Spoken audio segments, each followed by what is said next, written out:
Donc, merci à tous d'être présents à ce FLM. Merci beaucoup, Johanna, d'avoir accepté notre invitation. Et voilà, on est très content d'écouter cette présentation, voilà, migration interne et pauvreté énergétique en Afrique du Sud. Donc voilà, la parole est à vous. Merci beaucoup. Tout d'abord, je tiens à vous remercier de m'avoir invité pour ce séminaire. Je suis vraiment très heureuse de pouvoir vous présenter ce travail sur l'immigration et la pauvreté énergétique en Afrique du Sud. Alors, avant de commencer la présentation, j'aimerais vous présenter l'histoire de ce papier. Alors, il y a quelques années, avec Léonard, mon co-auteur, et Pascal Combe, nous avons travaillé sur les choix énergétiques des ménages en Tanzanie, qui est un pays où je travaille depuis 6 ans. Et on s'était rendu compte que les ménages progressent très lentement le long de l'échelle énergétique. Et ça corroborait la littérature qui montrait que même quand il y a des programmes avec des interventions très incitatives pour favoriser, améliorer l'accès à l'électricité, finalement, on se rend compte qu'il y a une très faible adoption et utilisation de l'électricité. Et ce qui caractérise tous ces travaux, c'est qu'en général, ils se concentrent soit sur des ménages ruraux, soit sur des ménages urbains. Donc, on fait bouger l'accessibilité, il y a des variations de revenus, des variations des caractéristiques sociodémographiques. Et puis nous, on s'est demandé avec Léonard, qu'est-ce qui se passerait si on regardait des individus qui vont subir une variation d'accès à l'énergie, une variation de leurs caractéristiques sociodémographiques, mais aussi un changement dans leur environnement immédiat, c'est-à-dire l'environnement au sens, est-ce qu'il y a des substituts à l'électricité, et environnement au niveau du réseau, comportement énergétique des ménages aux alentours.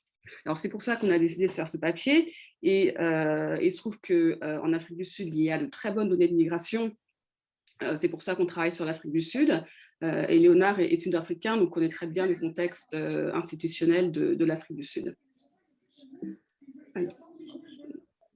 Alors, donc quelle est la motivation de ce papier ?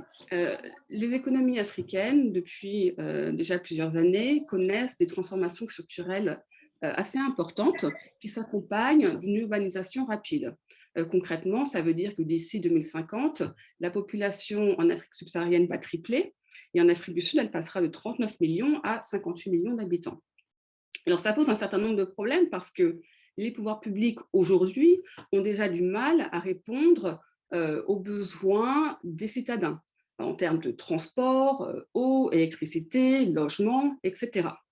Donc, on peut déjà penser que cette urbanisation ne va faire qu'amplifier l'incapacité des pouvoirs publics à répondre à la demande urbaine. Et cette urbanisation, elle s'accompagne de la prolifération de quartiers informels, alors qu'on appelle sur le pays bidonvilles, slums. Et alors, ces quartiers informels sont très souvent situés en périphérie des villes, mais bon, pas tout le temps. Et ils concentrent des déprivations multidimensionnelles. C'est-à-dire qu'il y a des inégalités d'accès à l'emploi, au transport, à l'eau et aussi à l'électricité. Donc finalement, quand on s'interroge sur l'impact de l'exode rural, et quand on se demande si l'exode rural va améliorer l'accès et l'utilisation de sources d'énergie modernes par les migrants, la réponse n'est plus si évidente dès lors qu'on se met à penser à ces quartiers informels. Maintenant, pourquoi est-ce qu'on s'intéresse principalement à l'énergie dans ce papier ? Alors, déjà, la littérature a tendance à se concentrer sur eau, sanitation, surtout pour tout ce qui est lié à l'urbanisation et au quartier informel. Nous, on pense que l'énergie, les sources d'énergie modernes, mériteraient une plus grande attention parce qu'on sait très bien que l'accès à l'électricité, au gaz, est fondamental pour atteindre certains indicateurs, certains objectifs de développement durable. Que ce soit les revenus, que ce soit l'éducation, la santé, la sécurité ou encore l'utilisation du temps.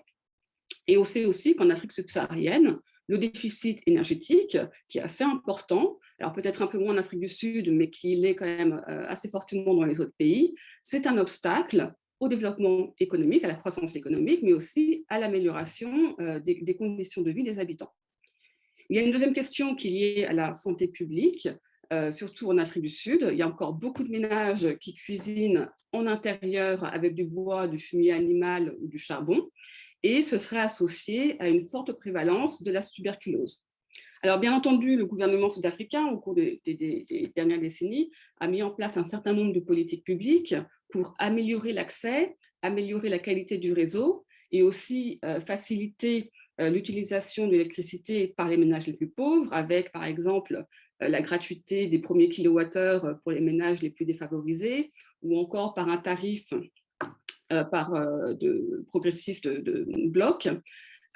Donc, ces programmes ont une certaine efficacité, notamment dans la période post-apartheid, où on a vu que l'Afrique du Sud a énormément progressé au niveau de l'électrification nationale, mais il y a quand même encore un gros déficit énergétique dans le pays.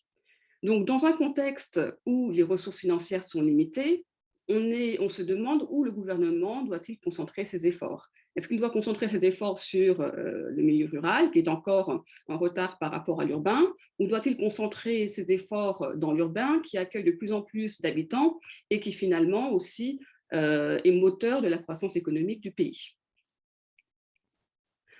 Maintenant, passons au contexte sud-africain. Alors, l'Afrique du Sud a une histoire que tout le monde connaît, qui s'est accompagnée aussi par un phénomène de travailleurs migrants. Ça a commencé par l'immigration vers les mines. Alors aujourd'hui, il y a toujours beaucoup de migrations internes qui ont tendance petit à petit à se féminiser, tout simplement parce que les femmes participent davantage au marché du travail. Ce qu'on note aussi, c'est qu'il y a un taux d'électrification qui est assez élevé aujourd'hui, on est à 90%, sachant qu'on était aux alentours de 20% dans les années 90. Mais en même temps, dans les zones rurales, on a encore un taux d'utilisation de combustibles traditionnels qui est très élevé. Et en parallèle, on a un taux de pauvreté non monétaire qui reste élevé, avec 55% de la population vivant en dessous du seuil de pauvreté. Alors, même si l'Afrique du Sud a une histoire qui lui est très spécifique, elle a quand même certaines caractéristiques qui font que ce qui se passe en Afrique du Sud pourra servir d'exemple aux autres pays d'Afrique subsaharienne. Donc, l'Afrique du Sud est en avance sur certains indicateurs macro de développement, mais elle partage ses caractéristiques, et notamment la coexistence de différentes formes d'habitat. Alors, pour faire simple, il y a 5 types d'habitats en Afrique du Sud. En milieu rural, on a les zones rurales sous autorité tribale, c'est-à-dire que ce sont des zones qui sont régies par un droit foncier coutumier. Ensuite, on a les zones rurales formelles. Après, en zone urbaine, on a le formel, on a les bidonvilles urbains, et on a ce qu'on appelle les cabanes d'arrière-cour en zone urbaine. Donc, ce sont des cabanes en tôle, la plupart du temps, ou dans d'autres matériaux, qui sont situées dans la cour d'une maison, et avec des droits fonciers, évidemment, qui sont assez peu définis pour les personnes qui y habitent. Alors, ce qui est intéressant dans ce tableau, c'est qu'on a donc la progression de l'accès à l'électricité ou de la consommation d'énergie dans les différentes zones. Lorsqu'on regarde la dernière ligne, qui donne la variation du nombre de ménages ayant accès au réseau, on se rend compte que la plus grande progression a été faite dans les zones rurales de 2008 à 2017, qui est notre période d'analyse. Alors ça, c'est lié au fait que la politique énergétique sud-africaine s'est longtemps concentrée sur l'urbain, et c'est seulement à partir des années 2000 qu'il y a eu un effort supplémentaire qui a été fait pour électrifier les zones rurales. Et même si cet effort a été relativement efficace, il est assez lent parce que, bien évidemment, électrifier les ménages en zone rurale est beaucoup plus coûteux et chronophage du fait du dispersement des habitations. L'autre point que l'on note dans ce tableau, c'est qu'il y a eu une progression assez marquée de l'électrification dans les bidonvilles urbains, excusez-moi, mais on partait d'une situation qui était quand même assez faible. On était à 55% des ménages qui avaient accès au réseau. Aujourd'hui, c'est seulement 70% de nos ménages des bidonvilles urbains qui ont accès à l'électricité. Et on voit finalement que même si, dans les cabanes d'arrière-cour, même si la progression n'est que de 7%, on partait sur un taux d'électrification qui était déjà très élevé. Et en fait, il y a une question qui est technique, c'est qu'une cabane d'arrière-cour est située derrière une maison qui, a priori, est déjà en réseau connecté à l'électricité. Et donc, c'est beaucoup plus facile, beaucoup moins coûteux de relier cette cabane à l'électricité. L'autre fait intéressant de ce tableau, c'est qu'on voit qu'il y a vraiment un décalage entre l'utilisation de l'électricité en milieu pour la cuisine et pour l'éclairage. C'est-à-dire que même quand les ménages sont électrifiés, ils auront tendance à utiliser d'autres carburants, d'autres combustibles, pardon, pour la cuisine, principalement le bois de chauffe, le charbon ou les résidus animaux. Voilà. Donc, notre question principale de recherche, c'est, excusez-moi, je vais couper tout ça. Hop là, excusez-moi. Voilà. Hop là. La question que l'on se pose dans ce travail, c'est l'exode rural entraîne-t-il une diminution de la pauvreté énergétique des migrants?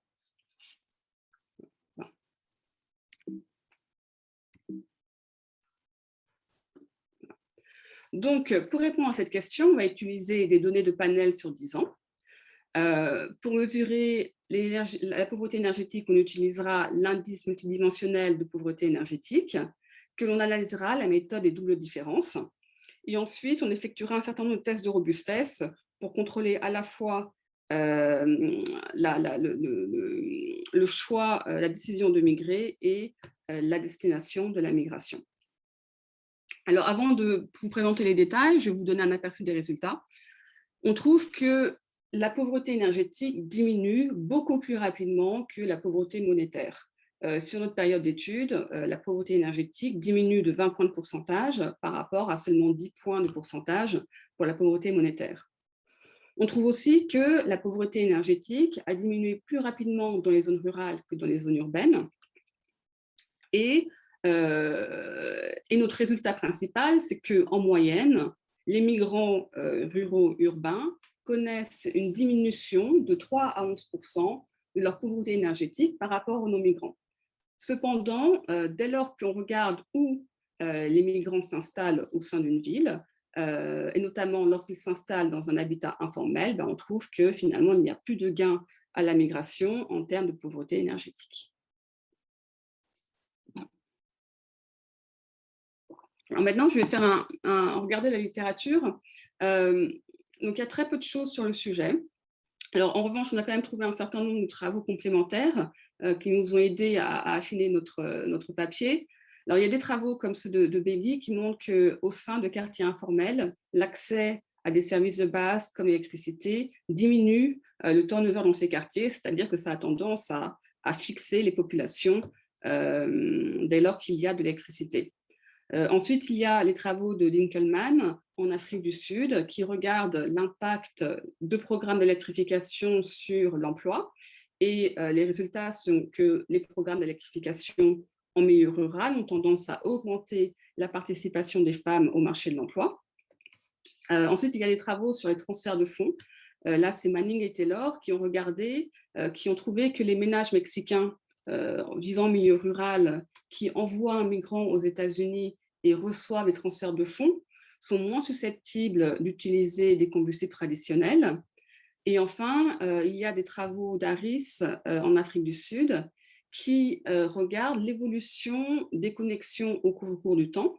Et ils se rendent compte que même si l'accès à l'électricité augmente dans le temps, cette augmentation n'est pas monotone du fait de la dissolution et la déconnexion de certains ménages.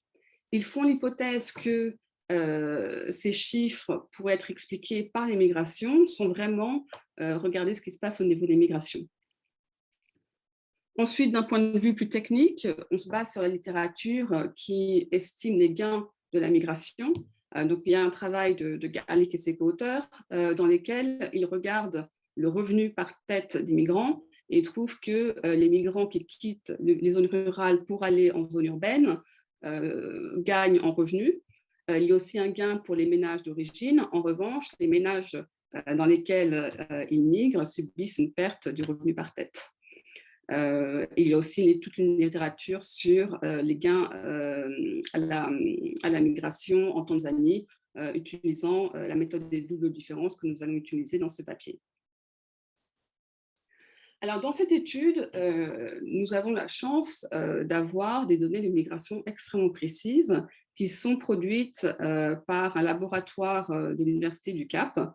C'est une base qui s'appelle National Income Dynamic Study, qui porte sur 2008-2017. Donc, les individus ont été enquêtés tous les 2 ans pendant cette période. Et dans l'année de référence en 2008, on a 28 000 individus vivant dans 7 300 ménages. Cet échantillon est représentatif au niveau national. Et ce qui est intéressant, c'est que dans les questionnaires, on a de l'information sur les combustibles pour la cuisine et l'éclairage, sur l'accès à l'électricité et les dépenses énergétiques.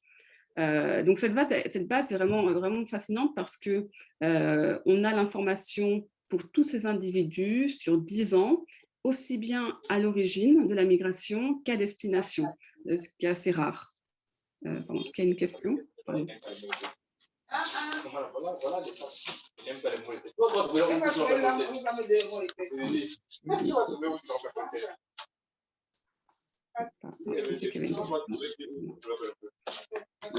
crois qu'il y a un micro qui n'est pas coupé. Merci. Donc voilà, donc on a une information qui est vraiment très très riche pour ces individus. Alors, donc maintenant passons à la mesure de la pauvreté énergétique. Alors, la pauvreté énergétique, c'est un complexe qui englobe un certain nombre de dimensions que l'on peut mesurer de différentes façons, soit en regardant l'accès, soit en regardant l'utilisation, soit en regardant la fiabilité de l'accès.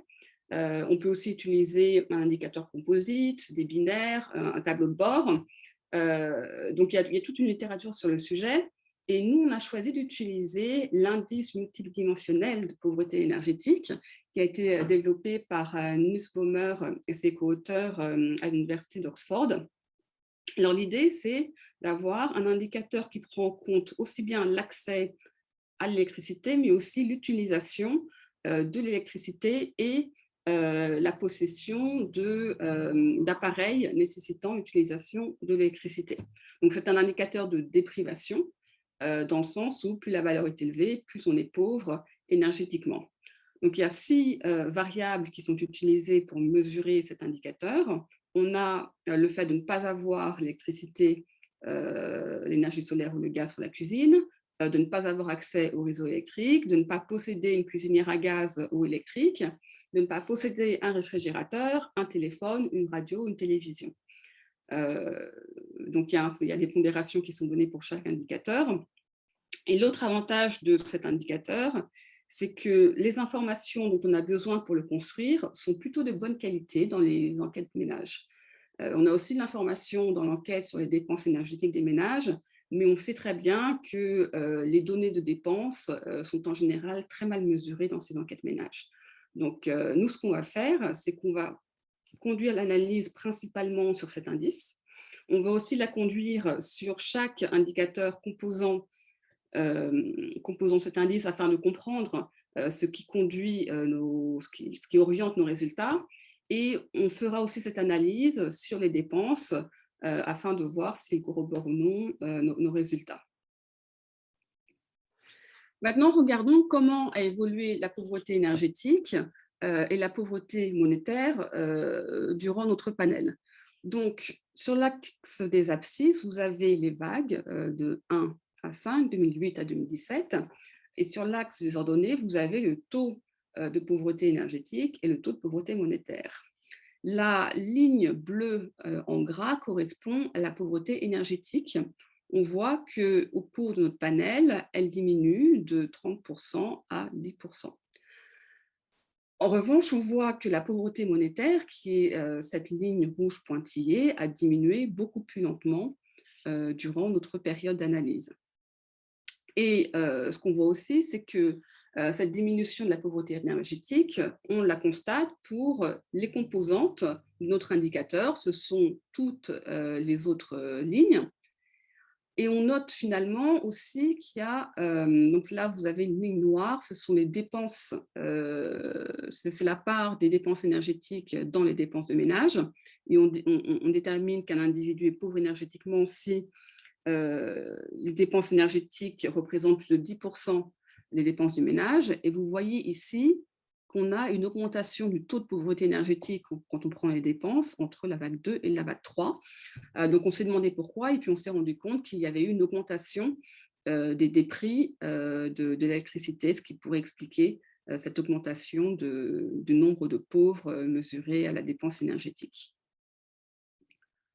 Maintenant, on peut aussi regarder l'évolution de la pauvreté énergétique et monétaire en fonction de la zone d'habitation, rurale ou urbaine. Donc ici, en bleu, vous avez la pauvreté énergétique en milieu rural et en rouge, la pauvreté énergétique en milieu urbain.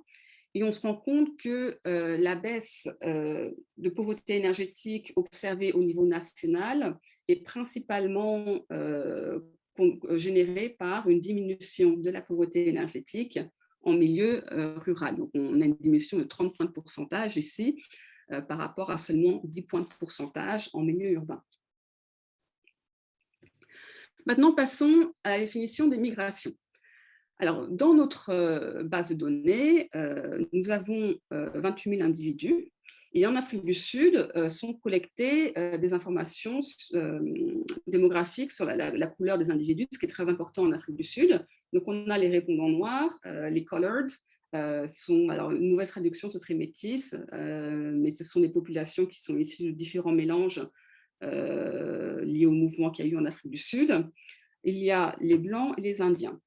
Alors, ce qu'il faut savoir, c'est que dans le panel, il y a eu une très forte attrition des ménages blancs et des Indiens, c'est à peu près 50% par vague, qui est tout simplement liée au fait que les blancs sont les ménages les plus riches et les plus riches n'aiment pas répondre à des enquêtes, donc ont tendance à les quitter.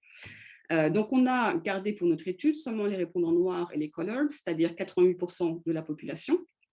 Mais finalement, ça ne pose pas tant de problème que ça, parce qu'aussi, quand on regarde les schémas de migration, les répondants blancs et indiens migrent très très peu par rapport aux noirs et aux colored. Ensuite, il y a plusieurs façons de définir la migration. Alors, nous, on s'intéresse ici aux migrations rurales et urbaines, et on va considérer dans un premier temps les migrations qu'on appelle monodirectionnelles, c'est-à-dire qu'on va avoir un migrant qui va quitter une zone rurale pour une zone urbaine et qui va y rester pendant un certain temps. Donc ça, c'est 10% de nos résidents ruraux de la première vague qui vont à un moment migrer et rester en zone urbaine. Ensuite, on a un deuxième type de migration qu'on appelle les migrations circulaires, c'est-à-dire qu'un individu rural va à un moment donné vivre en ville, mais on ne s'intéresse pas au mouvement qu'il y a eu entre le baseline et le moment où il a migré. Et l'intérêt de prendre en compte les migrations circulaires, c'est qu'en Afrique du Sud, la migration n'est majoritairement pas monodirectionnelle. Les individus bougent beaucoup. Ils vont partir d'un point A à un point B, à un point C, à un point A. Et c'est un phénomène qui est extrêmement complexe. Maintenant, regardons le pourcentage de ruraux vivant en zone urbaine dans la vague suivante. Donc, on a dans chaque vague à peu près 4% des individus en moyenne qui vont migrer à la vague suivante en zone urbaine. Et on voit que ce chiffre augmente après la vague 2. Donc, ce graphique, qui est assez grossier, donne une idée de ce qui se passe dans les schémas de migration. Donc, on a, voilà, ici, on a nos 28 000 individus à l'origine dans la base. Donc, on a retiré nos individus blancs et indiens, ce qui nous a laissé, et on a enlevé aussi les individus urbains, ce qui nous a laissé environ, je ne sais plus, 10 000, 11 000 individus ruraux. Et ensuite, nous n'avons gardé que ceux pour lesquels nous avons l'information pour l'ensemble du panel. Donc, il y a eu l'attrition de vague à vague liée à des décès, au refus de réponse, ou tout simplement les enquêteurs qui n'ont pas réussi à localiser les répondants. Donc, notre échantillon de base, de référence, est constitué de 9 083 résidents ruraux, vivant dans 2 484 ménages, et on va suivre leur mouvement durant nos 5 vagues. Donc, on va avoir, par exemple, en première vague, entre la première et la deuxième vague, 222 individus ruraux qui vont migrer en ville, Quand on regarde entre la deuxième vague et la troisième vague, on va avoir 32 individus qui avaient immigré en ville qui vont repartir en rural. Et on va avoir en même temps 422 résidents ruraux qui vont partir en urbain. Donc, vous voyez qu'il y a au cours du temps des migrations permanentes dans les deux sens. Et d'où l'intérêt de prendre en compte à la fois les migrations monodirectionnelles et les migrations circulaires. Maintenant, on va s'intéresser à la localisation à l'habitat des nouveaux résidents urbains. Donc là, dans ce tableau, sont présentés le type de logement lors de la vague suivant la migration. On voit qu'on a 30% des nouveaux résidents urbains qui migrent dans de l'habitat informel, que ce soit des bidonvilles, des cabanes d'arrière-cour ou de l'habitation traditionnelle située en ville. Et donc ça, c'est assez important. Et quand on regarde les tendances nationales et les tendances au niveau de l'Afrique subsaharienne, ben on voit qu'il y a effectivement un tiers des populations urbaines qui vivent dans de l'informel. Je parlerai à la fin des implications en termes de politique publique. Voilà. Donc, avant de parler du modèle, il faut redéfinir la migration précisément pour le modèle. Donc, on va, par souci de transparence, estimer nos modèles pour tout un tas de définitions de la migration. Parce qu'on a pris la décision de ne pas uniquement prendre une mesure de la migration pour voir déjà comment évoluent les résultats en fonction de la définition, mais aussi par souci de transparence. Donc, dans un premier temps, on va considérer les migrations circulaires.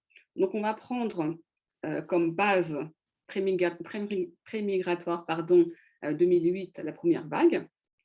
On va regarder ensuite à la vague 2, le statut des individus que l'on va comparer à la vague 1. On va répéter l'exercice, on va prendre comme base prémigratoire W1 la vague 1.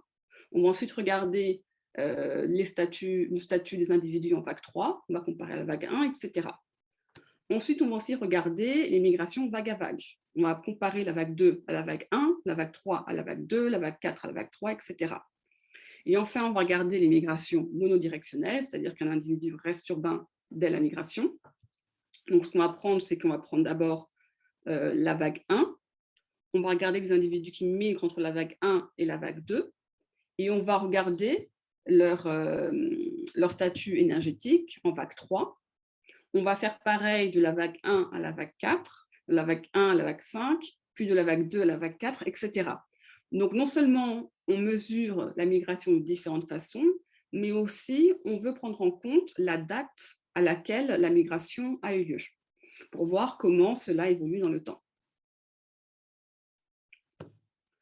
En variable de contrôle, nous avons un certain nombre d'informations qui influencent d'une part la décision du migré, mais aussi la pauvreté énergétique. Donc, on a les dépenses totales du ménage, on a le sexe de la répondante, de la chef de ménage, le nombre de personnes dans le ménage, l'âge, le nombre d'années d'études et des questions relatives à l'emploi.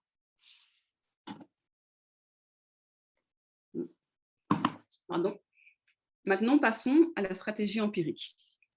Donc, ici, on va utiliser la méthode des doubles différences afin de pouvoir comparer la situation avant, après de notre groupe de contrôle, les non-migrants, avec le groupe traité, les migrants. Mais comme on s'est rendu compte qu'on avait une sélection à la migration, c'est-à-dire que les caractéristiques des migrants et des non-migrants ne sont pas forcément les mêmes, on a décidé de rajouter un appariement avec fonction de noyau, en anglais c'est un kernel matching, pour pouvoir prendre en compte justement cette différence de caractéristiques. Donc nous, ce qu'on veut estimer, c'est la variation de la pauvreté énergétique, de la vague T à la vague T plus X, et que l'on va expliquer par le statut migratoire M de l'individu, et notre vecteur de variables de contrôle qui peuvent affecter aussi bien la migration que la pauvreté énergétique. Donc, ce qui nous intéresse, c'est ce paramètre delta. Ce paramètre delta, c'est la différence entre deux termes. Le premier terme, c'est la différence après, avant des migrants. notre groupe traité. C'est-à-dire, on va regarder la différence entre la pauvreté énergétique des migrants après la migration, avant la migration. Et le deuxième terme, c'est la différence entre la pauvreté énergétique après et la pauvreté énergétique avant des non-migrants. Alors, lorsqu'on a l'hypothèse des tendances parallèles qui est vérifiée, delta nous donne l'effet moyen du traitement sur les traités. Donc, on a fait ces tests de tendances parallèles, c'est-à-dire qu'on a regardé pour notre indicateur de pauvreté énergétique et pour ses composantes, si les tendances entre nos groupes de migrants et de non-migrants étaient similaires avant la migration. Alors, c'est un exercice visuel, hein, on fait les courbes. Ce n'était pas très évident. Alors, pour certains indicateurs, les tendances étaient parallèles, pour d'autres, pas tout à fait. Donc, dans le doute, voilà, on a décidé de solidifier notre analyse avec un matching au-dessus de la double différence.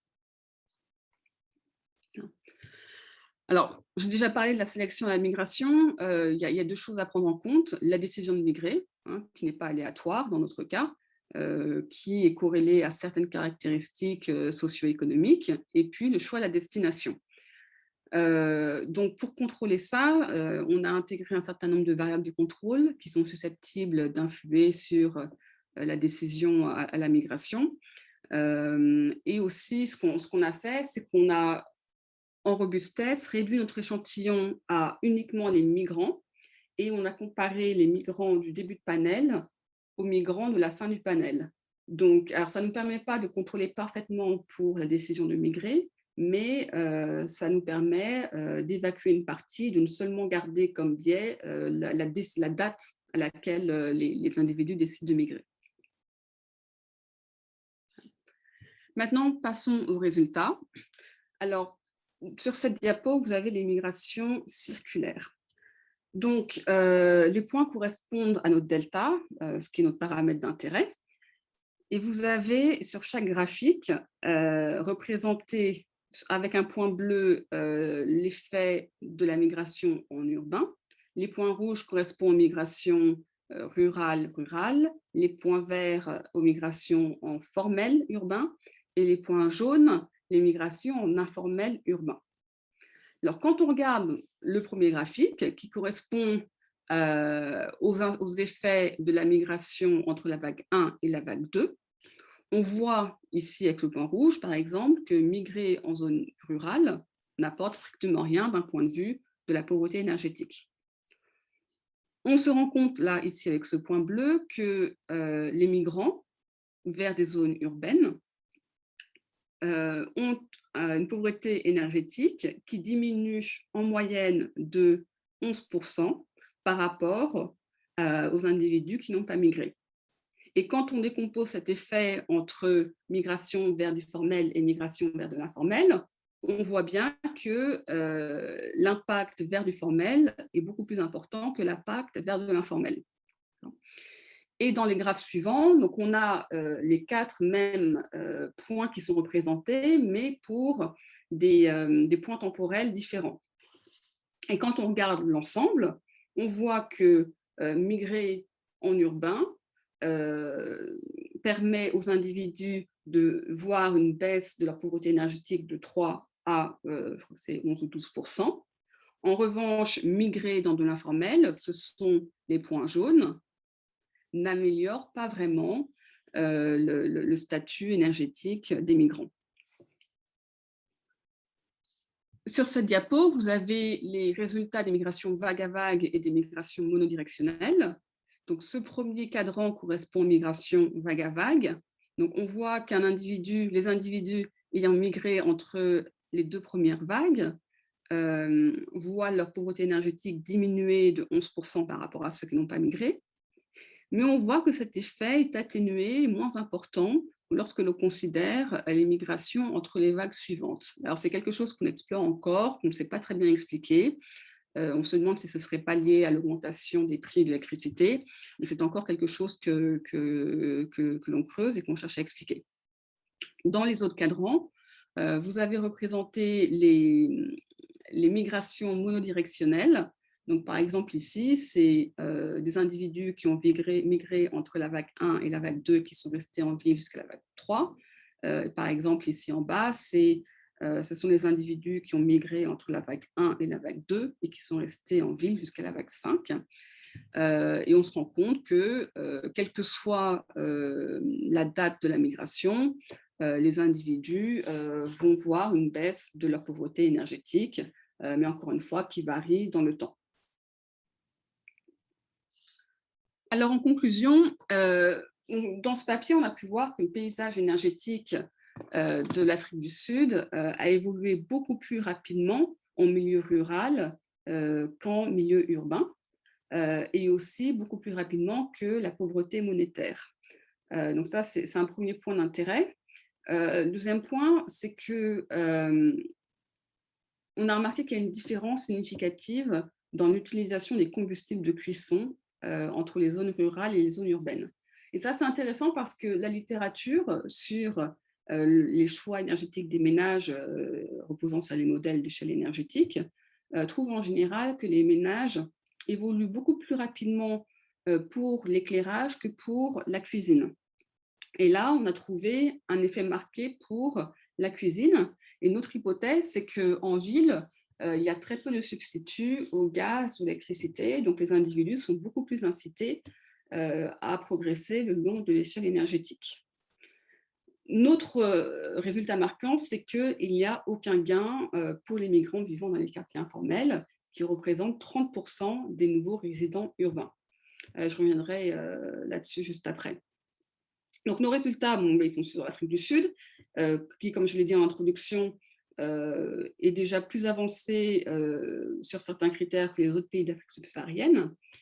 Donc, on pourrait tout à fait se demander si l'exode rural n'entraînerait pas des gains plus marqués pour les autres pays d'Afrique subsaharienne dans lesquels il y a un gap beaucoup plus grand entre l'électrification rurale et l'électrification urbaine. Donc ça, c'est quelque chose qui mériterait d'être creusé. Quelles sont les implications de nos résultats en termes de politique publique? Alors, on a vu que migrer dans l'informel n'entraîne pas d'amélioration du statut énergétique par rapport à ceux qui n'ont pas migré, qui restent en zone rurale. Et on a vu que cet effet en informel est quand même assez troublant parce que on sait que l'électrification a des bénéfices sur les populations, sur l'éducation, sur la sécurité, sur la participation aux femmes au marché du travail.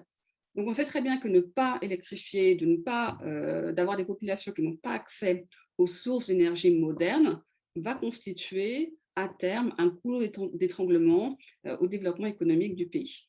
Bien.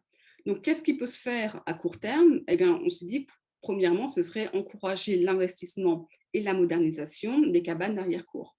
Pourquoi? Parce qu'elles sont à proximité du réseau légal. Donc, ce serait une solution relativement peu coûteuse pour améliorer l'accès à l'électricité.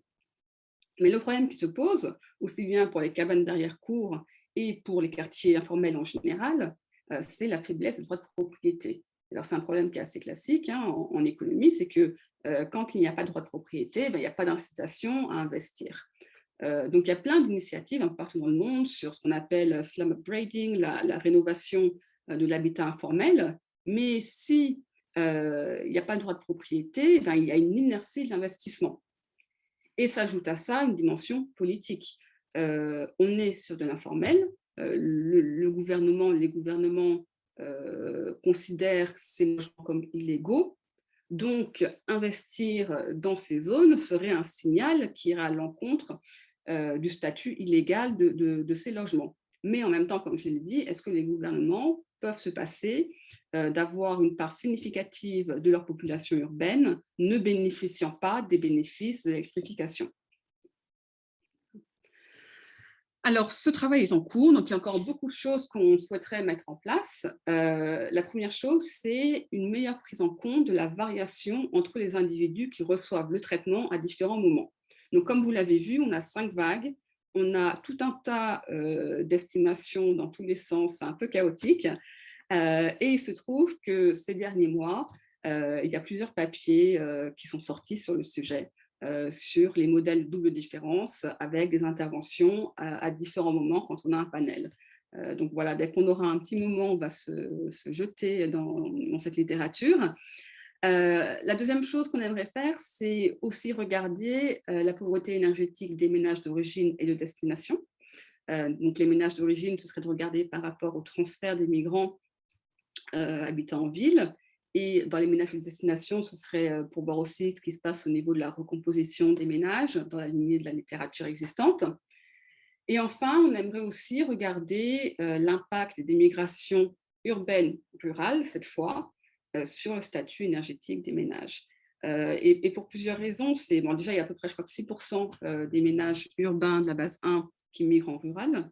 Alors évidemment, on ne sait pas si c'était d'abord des ruraux qui avaient migré en ville et qui repartent, mais toujours est-il qu'ayant vécu en ville, ils ont été exposés à d'autres façons de consommer de l'énergie, à des nouvelles technologies. Donc, ce serait intéressant de voir ce qu'il se passe lorsqu'ils retournent en zone rurale.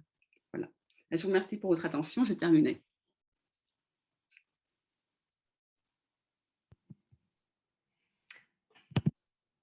Bonjour Joanna, merci beaucoup et désolé de mon retard initial. Valentin a introduit des séminaires. Entre-temps que peut-être des questions arrivent, j'en ai beaucoup, mais je vais commencer justement par ces derniers points sur les questions un peu de cadre, de comparaison. Je me demandais si les résultats ou quelque part aussi les éléments de questionnement que vous mettez en avant ne s'apparentent pas à l'usage d'autres biens primaires. Par exemple, est-ce que des patterns similaires peuvent être observés dans les questions relatives à l'eau ou à l'assainissement? Parce que ma question fondamentale, c'est justement ces bénéfices de l'électrification, quelle est leur place, leur rôle sur la décision de migrer? Donc, est-ce qu'on a une anticipation suffisamment claire, en fait, de ces bénéfices, de façon à ce qu'ils soient quelque part inclus comme un effet un peu de déclenchement de cette décision? Merci beaucoup, Anna. Alors, il y a deux choses. Dans ce papier, on se concentre sur l'électricité, enfin l'énergie, parce qu'on cherchait à faire un travail dans la lignée de ce qu'on avait fait en Tanzanie. Mais toutes les semaines, on se demande si on ne devrait pas intégrer d'autres biens tels que l'eau et l'assainissement. Et là, c'est plus une question pratique. On a peur que le papier soit beaucoup trop lourd. Et aussi dans le papier, on a envie d'aller un peu plus loin dans tout ce qui est politique énergétique en Afrique du Sud, qui est une question qui est assez fondamentale parce que, alors, en Afrique du Sud, l'énergie est fournie par Eskom, qui est une entreprise publique, et c'est une des plus grosses entreprises électriques au monde, je crois. Et il y a de gros enjeux politiques qui sont liés à la production et à la fourniture d'électricité. Donc voilà, on hésite entre se concentrer vraiment sur la politique énergétique ou alors aller un peu plus loin et intégrer les autres biens.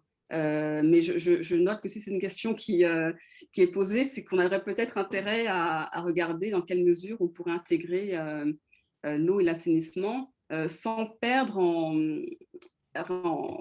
analyse, on va dire, d'économie politique. C'est ça qui nous fait peur. Oui, en fait, pardon? La question était vraiment, justement, pour renforcer les résultats, comprendre un peu par différence la spécificité de la partie accès à l'énergie et à l'électrification. C'est presque une robustesse, en fait. Ce n'est pas dans l'objectif de mener les deux questions en parallèle, mais justement de les opposer. Donc, peut-être que sur la partie eau et assainissement, on n'a pas besoin d'aller aussi loin, mais c'est juste pour mieux comprendre, en fait, certains aspects qui restent ouverts, en fait, à l'interprétation dans vos résultats. Ouais. Ouais, c'est une bonne idée, c'est une très bonne idée. Et sur la question de la décision à la migration, alors, dans notre papier, on ne regarde pas si le différentiel d'accès à l'énergie déclenche la décision à la migration. On n'a pas assez d'informations, enfin nous n'avions pas assez d'informations jusqu'à présent. Et il y a quelques papiers qui ont essayé de regarder ça. Toujours le problème qui se pose, c'est la disponibilité des données, mais surtout la littérature a tendance à montrer que ce qui déclenche la migration, ce sont plus les différentiels de revenus et d'opportunités sur le marché du travail. Ceci étant dit, on a réussi à trouver une base de données qui était cachée sur les internets, où on a de l'information au niveau municipal sur l'évolution des connexions. Donc, on est en train de regarder si on ne pourrait pas combiner cette information avec notre base de données pour pouvoir voir dans quelle mesure le différentiel d'accès, on a eau, électricité, assainissement en plus dans cette base, pourrait expliquer une partie de la décision à la migration et aussi expliquer le choix de la localisation de la migration, ce qui est aussi important et ce qu'on a beaucoup plus de mal à contrôler dans la littérature. Oui, mon hypothèse, c'était en fait que la décision de migration comprend une anticipation d'une amélioration du bien-être global. Et donc, dans ces cadres d'amélioration du bien-être, l'accès à des biens essentiels pouvait, chacun dans sa part, être une sorte de, voilà, de motivation. Peut-être qu'il y a justement des seuils qui peuvent être aussi des seuils croisés, hein, pas nécessairement pris indépendamment, qui permettent en fait les déclenchements ou qui renforcent les déclenchements de cette décision, comme s'il y avait une décision en 2 étapes en fait. Certes, il y a l'anticipation du revenu qui est directement liée à l'amélioration des conditions de vie, mais aussi l'accès à des services essentiels. D'accord. Merci. Et l'autre question que je me posais, donc au début, tu disais que justement, ça peut avoir des parallèles avec la région enfin, nous, à la chaire, on connaît un peu mieux, donc la partie plus Afrique subsaharienne. Mais en fait, moi, ces cadres-là me font penser plutôt à l'Amérique latine. Parce que probablement, il y a un cadre, surtout dans les grandes villes, où il y a même en termes de processus d'urbanisation et de marginalité de certaines populations, il y a une structure similaire. Donc, je me demandais si ce n'était pas plus en fait, le bon parallélisme à faire, comme par exemple toutes les bidonvilles de Rio ou de Buenos Aires. Non, c'est un très bon point, il n'y avait pas eu tout pensé. Merci beaucoup, on va regarder ça. C'est une bonne idée. Et d'autant plus que dans ces pays, en fait, l'accès à l'électricité, il est beaucoup plus similaire dans son évolution historique à celui de l'Afrique du Sud, dans la mesure où il y a eu en même temps, voilà, dans les années 2000, ces décisions de renforcement du réseau, en même temps qu'une forte diversification aussi du panorama énergétique. Et malgré cela, des questions de pauvreté énergétique sont toujours présentes, et notamment sur les dernières déciles de la population, qui sont justement les marginaux et qui me semblent avoir ces cadres un peu comparables. Merci beaucoup, on va regarder ça, c'est un très bon point, merci. Alors, il y a toutes les dernières publications de la Banque latino-américaine de développement qui montrent en fait ces problèmes.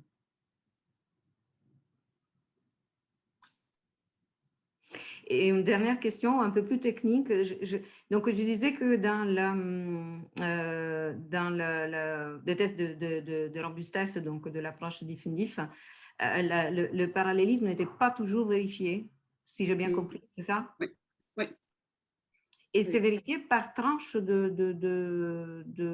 revenus ou de population. Enfin, est-ce qu'il y a quelque chose qui vous permette de discriminer en fait les raisons pour lesquelles, dans certains cas, ce n'est pas vérifié?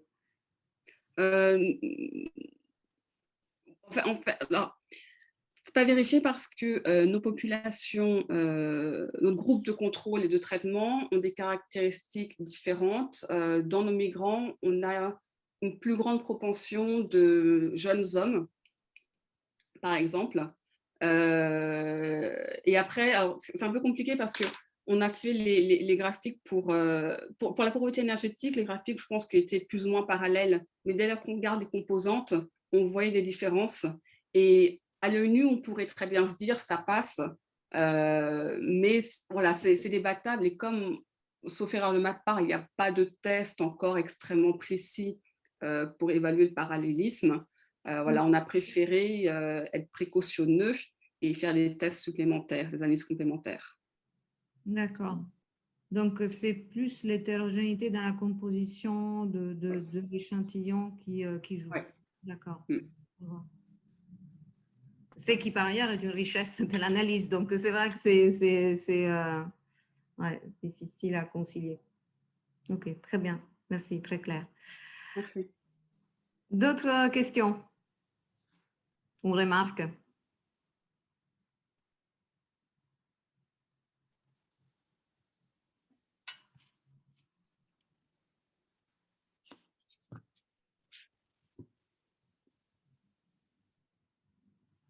Oui, vous pouvez la poser, Abdou, directement. Vous avez la parole.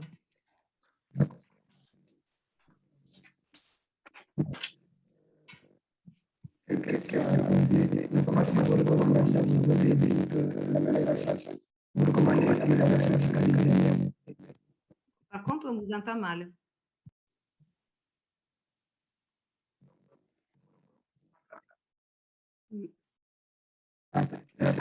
Vous pouvez la taper. Ça,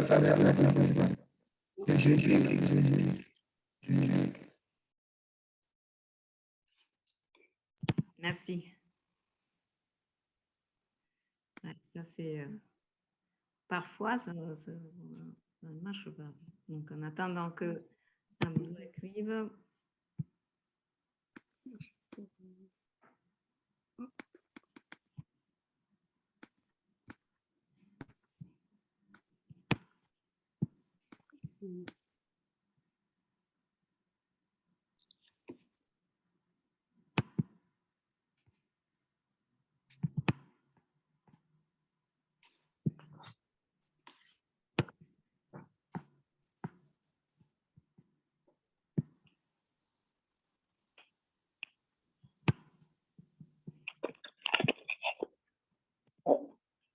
J'ai une question, Johanna.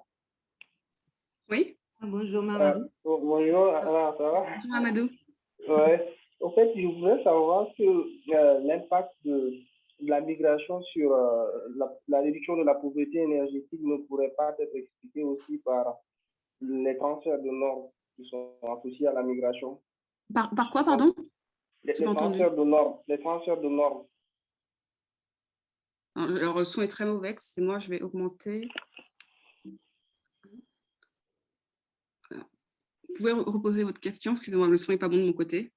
En fait, je me demandais si les résultats que vous trouvez ne pourraient pas être aussi expliqués par le fait que quand on migre et qu'on retourne, on revient avec des normes. Ça, c'est une hypothèse qui est beaucoup défendue dans la littérature sur la migration. On revient avec de l'or. Non, des normes sociales. Ah oui, oui, bien sûr.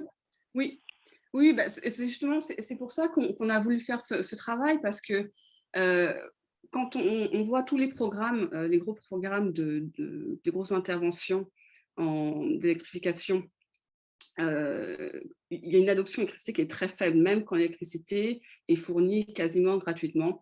Il y a eu des exemples en Tanzanie où c'est assez effarant de voir à quel point les prix sont faibles et à quel point les ménages adoptent peu ou consomment peu. Et tous ces travaux, à chaque fois, considèrent que, voilà, on va regarder les ruraux dans leur village ou les urbains dans leur zone urbaine. Et donc, même s'il y a un choc d'offres, le réseau, les façons de vivre, les traditions, les normes sociales restent les mêmes. Donc, c'est vraiment ça, en fait, qui nous a interrogés. C'est si on prend un individu qui migre, il va avoir aussi une variation de ses normes sociales, en plus d'un choc d'offres et une variation de son revenu, d'autres paramètres. Alors évidemment, avec ce type de modèle, on ne peut pas affirmer que nos résultats sont induits par un changement de normes sociales. Je crois qu'il faudrait faire des travaux complémentaires, peut-être plus qualitatifs. Mais effectivement, c'est une des hypothèses principales, c'est que quand on change d'environnement, on change de voisinage, de pratique, et on voit bien aussi, alors c'est les travaux, je crois, de Bernard Tanguy en Éthiopie, qui ont montré que le taux d'électrification moyen augmente avec celui des voisins. Donc, si le voisin adopte, je vais adopter.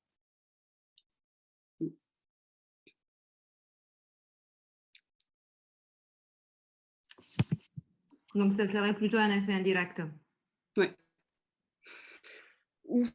Enfin, honnêtement, j'en suis pas sûre parce que pour tout ce qui est, alors en milieu rural, pour tout ce qui est eau, assainissement, électricité, il y a un effet signal qui peut être parfois très important. Alors ça, c'est plus de l'expérience des terrains que j'ai pu faire. Par exemple, avoir l'électricité ou l'adopter, c'est un signal très fort qu'on envoie au reste de la communauté, qui peut avoir des impacts sur le statut social qu'on a. Donc, soit on ne va pas l'adopter pour éviter que le voisinage vienne nous demander de l'argent, soit on va l'adopter pour signaler quelque chose d'autre. Ouais. Et malheureusement, avec ce genre de travaux, là, on ne peut pas capter ce genre d'effet. Oui, là, on aurait besoin vraiment d'une enquête ad hoc où on pose la question directement. Difficile de trouver des proxys, en effet. Ouais. Je ne sais pas si Abdou, entre-temps, vous avez récupéré un meilleur accès au son.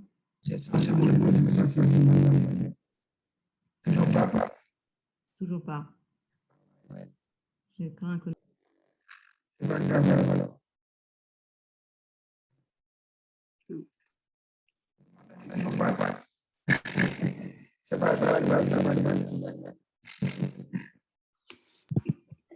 Bon, désolé, peut-être que soit vous l'écrivez dans les chats, soit vous écrirez à Johanna pour lui poser la question. Je ne sais pas s'il y a d'autres remarques. Non, très bien. Je te remercie beaucoup, Johanna, d'avoir animé ces TFLM recherches. Et comme je pense que ça a été peut-être rappelé au début, c'était un rendez-vous qu'on attendait depuis un an, à peu près, même plus. Et je suis sûre qu'on aura l'occasion de se retrouver autour des questions d'accès à l'énergie en Afrique qui intéressent aussi une bonne partie de nos recherches à la chaire. Merci beaucoup à tous. Merci pour vos commentaires et vos suggestions. Merci beaucoup. Passez un bon week-end.